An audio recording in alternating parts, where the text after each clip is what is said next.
We have anticipated this game all season. Tonight, we match up against Camden Fairveiw. All they have on us is a little height, weight, and speed. But I think our Jackets can pull through, and we look forward to an interesting game. Jackets Sidelines starts now. Honey, how do you think the game's going tonight? And who's your favorite player? And there it is. Honey's favorite player is 27, Devontae Plowns. Thank you. Mr. Sadoff, what do you think we've improved on over the year? I think our running game has really picked it up from the beginning of the year. We've had a few injuries here and there, and we've got it finally seems like we're hitting on all cylinders. And it's going to be good. Hopefully we can keep the running game going through this game right here and come out with a victory.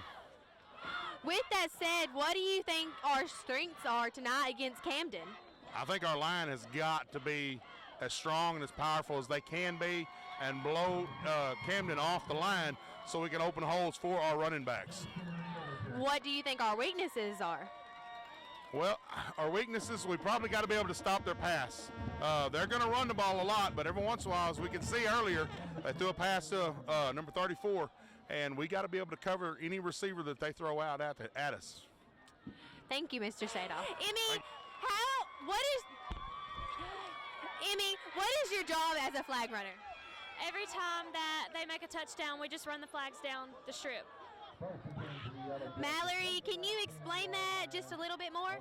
I think our overall job as a flag runner is to bring like a good spirit to the game and get everybody pumped.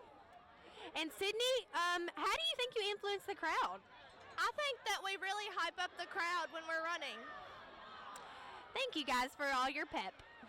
TJ, as we just got our second touchdown and the score is now 14-6, how do you think the game's going right now?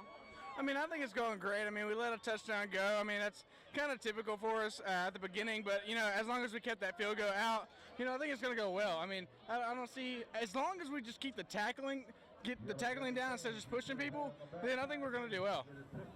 What can we do to guarantee our winning tonight? Well, just like I just said, the tackling, we got to work on the tackling. We got to learn how to wrap up. Because that's just one thing I see, like, us having problems with out here is, you know, wrapping up is just a big deal. If we just keep pushing, you know, we're not going to get anywhere. They're just going to keep running. We got to wrap up below the waist and just take them down. Thank you, TJ. Mr. Jonathan, what position does your son play? Center. And with the new coaches this year, how do you think he's improved? I think he's improved a great deal. At halftime, with the score being 14-6, how do you think the game's going so far? I think the team looks pretty good. I think they're doing a fine job out there. They're executing well, and I think it looks good for us. We look forward to next year and the rest of this game. I'm Summer Armstrong. Thank you. Well, the Jackets had a tough and enduring fight tonight, but we pulled out on top. I'll see you next week at the second round of the 5A playoffs. I'm Summer Armstrong with Jackets Sidelines.